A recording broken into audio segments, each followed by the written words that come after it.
Na pesi bino bote belé bino bayebo ndima kolanda biso ndenge na bisa bino ke biso nzambe asala biso ngolu na musala oto pona ya kopanza sango mingi na matali baitonga ngai Richard Nsambu mwana musala na bino na pamboli bino na kombo ya tata ya mwana pe mulungu centre bofangi belé na Paris bozo landa ngai bozo belé na Allemagne na pesi bino so mbote bande connaissance école de victoire musala na bino botikela biso yango naza na kati ya lisanga yeto bengi ERC Église du Réveil du Congo wapi lelo na ndimaki na solola na moko ya bakambi ya za mutu mukete na kati ya communauté oyo ya za moko oyo asimbi lisanga ya ba pasteur nyoso ya ERC ya ville province ya Kinshasa oto benga mingi le principal na amiko benga ebongo principal mon évêque ba respect belé alors na inde to solola bolanda biso na bokebi nyoso principal mbote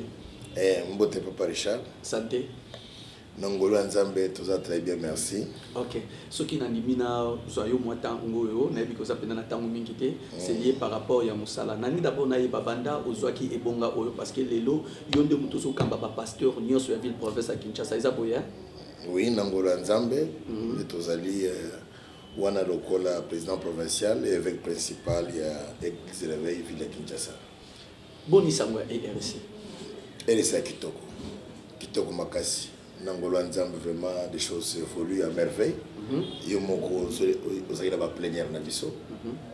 Aussi la réunion au moins na tongo lelo tout va très bien. En tout cas Nangolo Nzambe vraiment l'évêque général Dodo Kamba amemi mon pépé sika. C'est vrai. Mon pépé kitoko comme ça.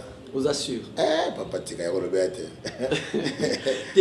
Nazala na moi c'est ka ba avec l'endé. Ka ba avec les débats. Mais ba wana misu ba mona. Ba mona binage Dodo Kamba memi kamusu. OK. En tout cas, c'est autre chose ça. Alors, naïbi que moi mon pepo il est kaki moi mingi, mais les lobos apenza ya kofanda. Et vous avez une facilité wana ya kosangisa ba pasteur nyonso na ba ibakenda na ba yo batikala lelo za na makokyo na kosangisa bango nyonso. Oui, nzamba sali ngolu que lelo oyo en tout cas bicéphalisme on est assouté que ba waza na ngambu ya assouté église de réveil ezaka moko tozongeska moko na ndaku na biso église de réveil du Congo. Oui, quand même, son éminence générale. Donc, les loyaux, nous parler sur le royaume à Kalaté. C'est qui déjà, on a déjà tourné cette page-là. Nous avons bon moko, nous avons solo la tête, nous avons solo là, nous avons lié ensemble, nous avons ensemble, nous avons ensemble. Donc, en tout cas, c'est vraiment l'ambiance de la famille. Et c'est ce qu'on a capté. La stratégie ni oyo yo moko loko na évêque principal ozo tchana table pour na koyeba ko fandisa ba pasteur ya ERC qui est Kinshasa ba pasteur baza ebele ya ERC. Est-ce que ozo ko kondima ko komati na bisika baza ba stratégie ni ozo ko continuer non oui bi na Kinshasa ba pasteur ba ebele. Mais ba pasteur nous on ba pasteur à ERC. Il faut vraiment lever cet équivoque. Ba pasteur baza ebele na Kinshasa papa Richard. Mais bah passer on sur la Kinshasa va passer à RCT. Pour la passer à RC, il faut église au pasteur aux Kambawana. Ezra identifié na RC. Il faut église au pasteur aux Kambawana. Ezra na Mikanda ou Ezra délivré officiellement na RC. Donc parce que les lots maintenant ça reçoit beti mukunda na ye beti sakatanga batu ba ye abandi ote a gagner le bien langue batu ba koya sakoli pour bagaza église de réveil. Non non, église de réveil c'est une institution. C'est une confession religieuse munene en République démocratique du Congo. Des seigneurs que pasteur oazo ko s'identifier église de réveil, azala na mikanda église de réveil. Alors il faut lever cet équivoque parce que dans les bâtiments sont oh non, église de réveil, ils sont église de réveil en quoi? Si nous sommes aujourd'hui église de réveil confession religieuse, c'est parce que nous sommes acceptés par le gouvernement de la République. Il y a qu'on reconnaître que nous sommes une confession religieuse. Mais est-ce que vous allez l'église de réveil et single il y a un siège na biso, to identifié yo, to pesa yo mikanda na biso, à ce moment-là, tu seras considéré comme église de réveil. Sinon tu es aux agarres moko. Donc moto za mukanda te za na kata église de réveil. Tu église de réveil te, faut luka kota okende, za église de réveil te. Église de réveil faut yawa, to identifier, to yebaye. En cas de problème, tu vas s'assumer. Mais si on doit y avoir, il fonctionne à quoi il va nous engager en quoi? En rien. Mais si on a posé l'église de réveil, à quoi il y a une opération d'abord, c'est faire identifier. na kati église réveil kozo mikanda ya église réveil à ce moment là na liste na biso oyo eza na ba commune oyo eza na hôtel de ville oyo eza na ministère de la justice mutu wana kozala na kati principal mon évêque yo lokola mutu ya ba pasteur ozo kamba lelo likambo wana ezobetisa lelo bato mabako ebele mutu asali buzoba na église parce que abetaki mbunda asali buzoba na ye balobi église du réveil ça me fait mal ça me dérange même oui mais sur le terrain ok maintenant ba principe nini pe ba mibeko nini bozozwa po lobi ba bêtise wana ezala te po ba yeba kete oyo aza mutu église du réveil te oyo ndaza mutu église du réveil très bien je pense que dans la communication de son éminence évêque général il y a à peine 3 semaines, il est revenu là-dessus. Mais bien que c'est l'État congolais qui doit nous accompagner parce que nous sommes partenaires de l'État. Ok. Je trouve que les gars, vous allez pas tout panza bango. Vous allez battre tout ça comme nous sommes partenaires de l'État, l'État n'a pas bandingé, il y a un sungabiso pour nous tirer ordre dans le secteur nabiso. D'ailleurs, nous informons à tous ceux qui nous suivent que Kalamingité, nous avons une très grande pastorale. Pastorale est convoquée par son éminence évêque général. Mais à la clôture, le ministre de la Justice sera là. Ok. Voilà, ça peut communication. Il y a Mulamatari, non? Ça concerne l'église. Parce que notre ministère de tutelle est le ministère de la Justice. Donc, dépendant de la Bango. Alors, vous n'avez pas l'oba. Malobe akoloba wana yango ndeko sunga na biso na bo bazana mukanda te na bazana logo te to yeba ce que nini to tambola. Donc voilà un peu les stratégies que nous avons. C'est l'accompagnement de l'État. Parce que au moins l'église est belle bandara ndeni. Mutabandi logo na ye nanda to se bandara na sanzete akena commune. Tant commune na commune na déco abinga na église songolo na église pakala. Base autorisation bapesi. Vous comprenez? Mouton va fonctionner dans ndenge naïe, asomba kiti na ndenge naïe, asomba ba na ndenge naïe, abai mam na ndenge naïe. Ce mouton naïe pas na biso église de réveil te. Mouton na ko continuer ko évoluer naïe, à cause la paix ba dégâts na ndenge naïe. Alors ba ko continuer na panier, il y a église de réveil te. Ba tout ba pesa que mikanda ba la mikanda na ba ba pesa ki.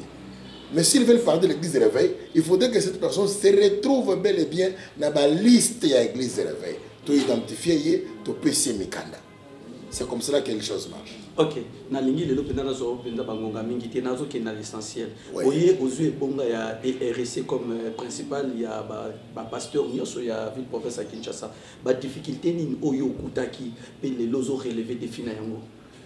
Bon oui, c'est vrai que ba difficulté est belé Nzamba Osokabiso. Ça c'est pas facile hein. C'est pas facile de diriger autant de pasteurs dans la ville de Kinshasa. Mais Dieu nous a fait grâce que nous sommes là. Et Babylone, c'est une loi interne, que nous travaillons à l'interne, que je ne peux pas dire devant la presse. Il y a des choses que nous avons trouvées à l'interne. Par exemple, nous avons un bâtiment qui est encore en construction. Nous sommes en train de s'améliorer. Tu étais ici il y a peut-être un mois, quelques jours. Les choses sont en train d'évoluer. Donc nous y allons petit à petit. Et certaines choses à l'interne, toujours résoudre en haut. Mais c'est difficile que les pasteurs nous ne traînent pas pour aller vers Bisso. Parce que nous voulons que tous ces gens qui se reconnaissent à l'église de réveil, du mouvement de réveil, nous avons besoin que les bâtons soient pas dans Bisso.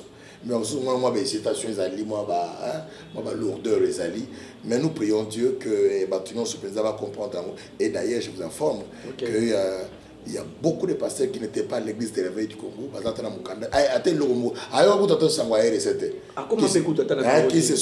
Qui ont commencé à se faire identifier. Et ça, vraiment, c'est une fierté pour la mission.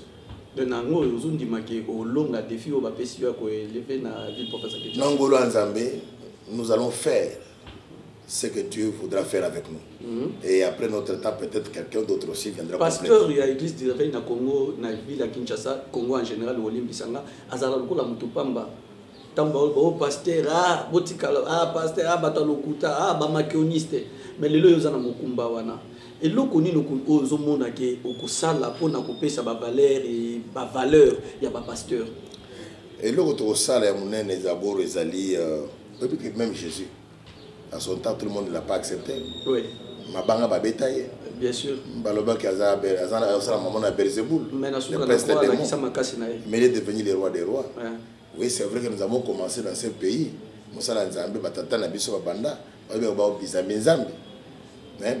une autorisation de fonctionnement par semaine. Semaine ici, nous avons une autorisation de fonctionnement.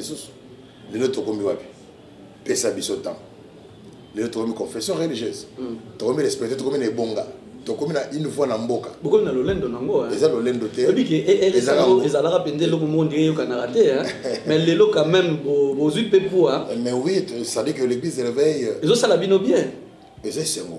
Parce que l'église est mémie réveille dans beaucoup les églises réveille. OK. Bah toi qui m'habitude de belé kufa dans beaucoup à cause des églises réveille. Oui, mais tant toi que ne matanga. Les gens sont tous matanga va chaque cantine mo na lupa. Na sugola. Et uta wa pezaka poani. Cantine on est limo. Wana ba côté malamu. Mais na côté ma bébé zali le bando qui peut ba bima ebele l'église de réveil. Bana mususu pe ba lelo ba chege à cause église de réveil. C'est église de réveil. Ah oui. Ezaka église de réveil te. Bando qui va partout. Hein? Ce qui tata na maman baswani liba le kufi. Papa bali moi si mususu. Moi sona ya kanyi mona na zandoge. Bocha quand toujours église de réveil. C'est toujours église de réveil. Tout na bana nyoso bazaka ba cheke na balabala batambula kwana. Tout na bango sala statistique. Ceux qui ba koma na balabala cause église de réveil. Okomona ke ba koma na balabala à cause ba kanga yendo ki église. Ça peut aussi arriver. Oui. Ça peut arriver, mais ce n'est pas seulement l'église de réveil. L'anda likambo balam. Okomona que la plupart à bana na mso koma na balabala à cause il y a des problèmes sociaux. Il y a des familles. Ne bana baza balabala. Papa, maman akufa, papa bali moi si mususu, moi so na ya supporter bana mbandate. Bakanai, bana va se retrouver na balabala. Tous ces enfants qui sont dans la rue, ils ont bana ba passer bakanga ba mbandokité. Et nous condamnons cela cette pratique au Kangaba na bandok. L'église réveille.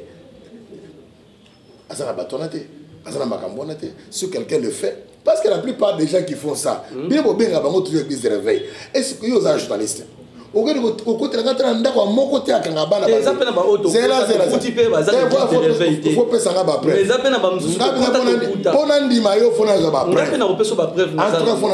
Mais après, que pasteur ou ana église ou les églises de réveil et Kangaba na bandok. Église de réveil, église de réveil, comme église de réveil et Kaboli Mabala, église de réveil, oui, église de réveil, les lois en a charge. Eh bien, quand on ne fait pas de son chien, on le traite de rage. Il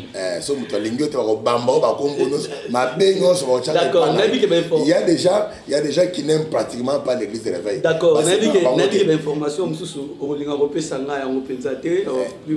profond. Mais il y a simplement à rappeler Papa Richard. La plupart des gens qui font ce genre de choses, ce genre d'abus, c'est la population qui pense que l'église se réveille. Pour moi, on a catholique. Pour moi, on a kimbangiste. Pour moi, on a IRT. Ne pas on a l'église se réveille. Mais l'église se réveille, on a au Kamba. On a des raté. Toye bani. Bison l'église se réveille. Au Kamba, il a fait général Dodo Kamba. Toye bani. Montane on a gâté la bison à la raté. Il y a vu qu'elle a filmé. La mission de l'église se réveille. Alors, tous qui sont dans moua poto toti cannabis et bon, toti qui la tapo uti na musala makasi. Magamno se tambola na mbongo. Na yokaki balobi église du réveil zalaka na budgeté, mais l'église du réveil comme une budget. C'est vrai ou c'est faux? Oui. Dans mon assemblée générale, c'est que tirer l'information, dans l'assemblée générale de l'église réveil. Et voilà ba kokota kota na. Ah yo kana mona yo. Ok, effectivement, l'église réveille na kwa ta kokola nango parce que moni mwana so abani abotami atambola mbamo te e so abani ngonguluma lokweya mo atelemi mo abani pe mbango lo tambola donc e badai ngwana mais actuellement les choses ont vraiment évolué que vraiment ba comme ko définir na budget annuel l'église qui ko sala boye et c'est nous sommes fiers de ça. De tout le baquet son éminence, ça s'allie pamboli pour l'église du réveil. Une grande bénédiction, pas seulement une bénédiction, mais une grande bénédiction pour l'église du réveil. Pour Makambou, la révolution où il y a Mimi, en tout cas, c'est pour les biens et les bonheurs des pasteurs. Les Makambou, les a déjà résolus. Non, nous trouvons ça à la grâce là. Avant, il y avait des gens aussi. Ah, naïbi que vous côté ça na kati. Naïbi que ça m'a polémique. Avant, il y a polémique. Mais l'église mais grâce naïe. Grâce naïe, il faut te reconnaître que avant l'évêque général de. Mais il y a pendangolu. Dans le but avant l'évêque général de. Il y a pendangolu. Mais sur le le bâti. Ah mais non, il faut dire la vérité, il y a pendangolu. Église de réveil. Dans la azot Kogolo bâti, mais moi je. L'évêque général de. Sauf qui église de réveil du Congo, déjà son éminence Dodo Kamba zalaka de bonga wana, ne makambo bomona ba oyo mbona mona ya mabende zate.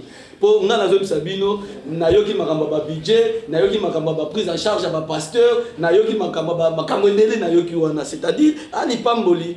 Est-ce que tu vas gagner un tout le bien, on a vu qu'on une grande bénédiction, mais il y a simplement que nous avons la toiture et banana fondation. Il y a des gens qui ont mis la fondation sur laquelle l'évêque général Dodo Kamba est en train de construire. L'église où il y a l'église à ghetto. Il y a des gens. Ah, c'est pour la repose au reconnaître. L'église à ghetto, il y a des logo. Les logos comme un niveau, mon église, na église catholique, la communauté, mais comme une nengemoko. Oui, tu comme vendre des scamoko en tant que confession religieuse. Nengemazara, oui, tu comme vendre. Kilo paye la communauté. Mais comment donc? Kilo est ça. Le seul amonio, bon, na amonia benanio, na bo tanga kombo na. Tu vas comparer ngate. Allez-y. Dans la fait que l'église réveille. Dans fonction, voilà. Donc, simplement que, avant que l'évêque général Dodo Kamba ait une grande bénédiction pour l'église, il y a des gens qui ont fait aussi un très grand travail. Il y a une église dans le ghetto, tous on a d'abord Mukanda, reconnaissance officielle. Baton Basali, Basala Moussalana, j'ai cité l'archevêque général Albert Kanken Zamonambo, qui a fait ce temps-là. Il y a une Mukanda, tous on a d'abord reconnu. Les retours où il y a un siège, ce sont biloko bandeko basali papa wana basali ya minene mais tolobi ke mutu yo sanga na grâce na ye même na politique wana o alongo so ya même maka mususu ouais ke so même maka mususu l'évêque général Dodo a mené cette révolution de l'eau que moi que Mukanda église réveil du Congo sur mana banque. Il y a une banque en place. Vous allez écouter un compte na banque était. Ah, église de réveil. Attends compte ta femme na banque bazala na moto. Mais le lobo boza na compte. Yo kanisi que moi. Moi na bota milelo. Moi na bota milelo. Abona ça diplôme pour abota. Bambongo bat bana osomba bosano ke na pusha bat. Déjà na gouvernement. Il y avait une organisation. Déjà na gouvernement wana. Mais mutra mutone lo. Déjà na kwa gouvernement wana. Gouvernement. Oui wana kaka. Merci. L'église réveil est en train de grandir. C'est-à-dire que moi, Mbalamuka Bota Mbalamuta comme une université. À ça là-bas, tant à so à l'équipe à niveau, c'est pas comme Wana. To bandaki bongo. Et c'est quoi l'église est belle. L'église, le temps sur Kambaka. Pose rappeler pasteur. Tant son bon église maman. Ah, le gola. Nazo sala ko sala. Eh papa maman mon église na yona simba mbonga mabonza. Pone ke namba mon banque te. Ozomona. Il arrivera un temps, il arrivera maintenant un temps. Il arrivera un temps que Mbongo la banque. Wane komi likambo ndako, mais likambo mboka na ndako ya rateke moto. Yo pesa yango forme. Likambo ya église na communauté, neko ko diriger église na yo, comme principal. Neko ko diriger communauté que ya yebisio que avant to koma na communauté, avant to koma na détruire bana na un. Okoma na détruire mbamoko, ba ina un. Donc tu vas y en avoir un habitant qui aussi mal dans mon maboko. Mais tu as mis 2, 3, tu vois que non, il faut que banque. Vous comprenez? Ce sont des révolutions. Est-ce que vous avez dit que mis ma casse, c'est pas naïf? Bon, ça je vous dis, mis au pénal ma casse. Oui, que ça là que récite il y a RSC ville province à Kinshasa, c'est n'est pas dans maboko na. Nangola Nzambe, mais là je suis là moi na Kinshasa na botama na Kinshasa na kona Kinshasa dans la Kinoa. Pas Kinoa. Au long pire de ceux qui toquent dans terme ba yanki ya ba Kinoa le bato ba yoza yanki. Donc non yanki te longo la go. Je suis l'évêque principal. Mais restez mon évêque. Voilà. Juste. Non. Yanki c'est autre chose. Donc. Au ça là on a ndenge penza ya onction courage de diriger la ville de province. Ya on a le bien que oyebi que mission ba. Et puis dans la ville de Kinshasa, je suis en train de représenter. J'ai fait la politique de son éminence l'évêque général de Dodo Kamba. OK. Dans autant là, la banzila il y a ça fongolé. OK. Voilà. Pour azali pamboli. Voilà. OK. Bah siko est-ce que tozozela batu bazozela yo ba mona receipt na yo so yo yebi yangote ngana ba investigation na ngana sala ki na moni batu bazozela yo ba mona receipt na yo et puis eza na batu belé jusque là ba na libanda misu na bango za bona ba comité pesa bango message na caméra na ngai En tout cas, je vous lance un appel pathétique. Et puis, pas vous allez pasteur et que vous allez à la tête d'une église. Et tu penses que tu es du mouvement de réveil. L'église Nayo, compagnon de la confession, mon sous-té. Place Nayo, ils ont l'église de réveil. Parce que aigle, ainsi de suite. Tu es de la famille de l'église de réveil du Congo. Vous êtes invité, révérend, pasteur, vous allez inviter dans nos bureaux, ici à Kaouka, dans ces chaussées de Kimouenza à 10. Là où se trouve le bureau provincial de l'RSC pour la ville province de Kinshasa. Yaka Awa, au se faire identifier, ou identifier église na yo, to yeba yango, to pesamo mikanda ya communauté nabiso, ya confession nabiso. À ce moment-là, tu peux être défendu par la confession, tu peux être couvert par la confession religieuse. Mais tant que vous êtes là, yomoko, et que vous allez passer parce que vous avez moko et sur la élongité. Quand on a kati, il y a communauté et tu seras protégé. Igor, on a soukia. Nazo souka ko mukola lelo na éviter ce aux années derniers mots ou bien on a communiqué moko ni au profiter na miko na biso lancer. Ouais, mystique dans les lieux forts pour yo soigner sanga. Les autres soignent idée. Les autres na lobaki na uzoka moi tempo. Les ama makambo mbele nazo ngina ngo. Merci. Merci. Na lingi mbala simoya et bon to kende président en profondeur. Vous allez belé lelo. Voilà. Yo moko moi na wuti na ba réunion minene awa na tongo awa. Vraiment tout ce que je dis c'est que je bénis le Seigneur pour nous avoir donné son éminence évêque général de Dokamba, pour Kamba Bisso, Nathan, on a niveau église réveil du Congo, il est vraiment une bénédiction. Pour Nabisso, on a la révolution est belée à Mimi, à niveau église. Nous continuons à l'appuyer et en province, nous les représentons valablement. On a réussite, nous sommes en train de nous battre pour que réussite totale, et ça mandat premier mandat, Penangolan Zambia contre le deuxième mandat pour s'il s'apaisa, pour notre église. Je bénis à tous mes collaborateurs, il y a RSC Ville Province de Kinshasa, en commençant par mon bureau, et nous avons même déjà un nouveau vice-président que je salue, c'est le révérend David de Kalouki qui est vraiment là et fait un travail de titan. Merci beaucoup à tout le monde qui travaille avec nous, les cordons, les représentants délégués, les districts, les évêques de Kinshasa. En tout cas, ici, on a l'ensemble, Labino, Zamba Pambo, Labino, Topé Salande, Maboko, Maboko, To Simbana, To Zarabo Moko, Pote Token Liboso, Namusala Oyo, Moko Zanabiso, sur l'éminence évêque général, à Pessibiso pour Nabotambusa, Lingomba Oyo, la ville province de Kinshasa.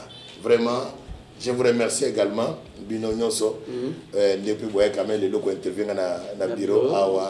Merci beaucoup. La moni pe bande kunanga ya sécurité, avec Kibula, Bazawana, Major et tout le monde. Vraiment Nzambe azoloko. Igor, nasukia wa naipsa bino ngana naipsa bino ke na monaka oyo batu musuba o monate ngasi na moni. Ya o moni na koma kya pona zo ba vérité. Nyam mokonza maela liaka nyamo ya litoi moko te na yoka kiyuka ba makambo moko ya ona ngambo kofuna koma sur place mais na yena komi ona kuti le principal atondi si ba pasteur à ville province à Kinshasa na kanisi bilili ya mala bozana yango Igor asali bozomona wana ezala ki réunion ya tongo ya lelo musala ese bandaki yo mutoza musika ozotala na lisu batala na lisu te baluka koma sur place koma yo moko omiyokela ngapo na ngai soki bayemba lokola batamoki na ngina yembela son éminence de Dokamba santa to motombe. Pourquoi? Parce que nazalanga moko ngai personnellement nazala na yoka batu ko murmurer batu ko loba ebele mais musala oyo yazo sala lelo na RSC papa nzamba pambola so yipo nanga soko zalaki président ya mboka to élection ngi sala maté donc on ozala no kaka ozala no kaka o RSC ezalaka boyete o RSC ezalaka na compte na banque te mbongo zaoki na maposha batu lelo RSC mbongo za na compte to lobango to loba yango te nzambe apambola bino yo mutozo continuer ko kende ko tambola na bakomba batu na ndenga mabembalo na ko citer kombono na media nga na kolata kazaka na ko citer kombo na yo na ebiso ke yake sika baninga bazali cha loboko na parti afin que train oyo baninga bakoti ebema yo kino na bisika ya malamu tika kimia boboto pe bondeko etika losima kati ya mabota ya bino Igor Mundele na Congo mutazaki na sima ya caméra tokutani malasi merci.